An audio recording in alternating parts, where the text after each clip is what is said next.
কুমিল্লার গোমতী নদীর বিভিন্ন স্থানে ঝুঁকিপূর্ণ পানি বিপদসীমার বাহিরে।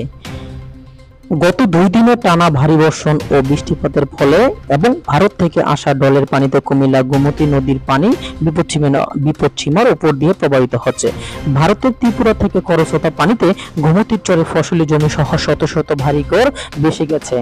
বেড়িবাঁধের ভেতরের ঘর বাড়ি পানির নিচে তলিয়ে গেছে। বুধবার বিকেলে আড়াআউড়া রেললাইন এলাকা ঘুরে দেখা গেছে স্থানীয় লোকজন গোমতীর বুড়িচং অংশে বস্তা ফেলে বাঁধ রক্ষার কাজ করছে।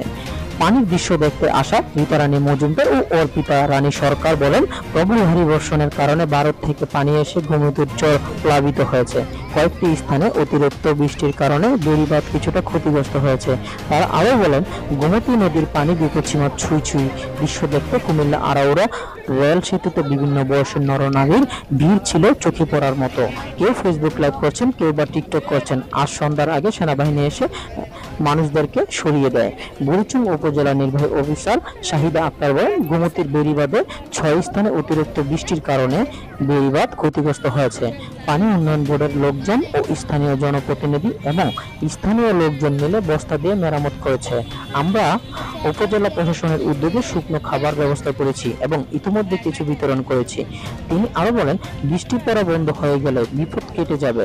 এখনো বড় ধরনের কোনো বিপদ হয় নাই। বুড়িচং উপজেলার কংসনগর এলাকায় 2টি এবং গোবিন্দপুর এলাকায় 2টি, কাহেরতলা এলাকায় 1টি এবং ভাঙতি এলাকায় 1টি সহ বেড়িবাঁধের 6টি স্থানে ক্ষতিগ্রস্ত হওয়ার খবর এখন পর্যন্ত পাওয়া গেছে।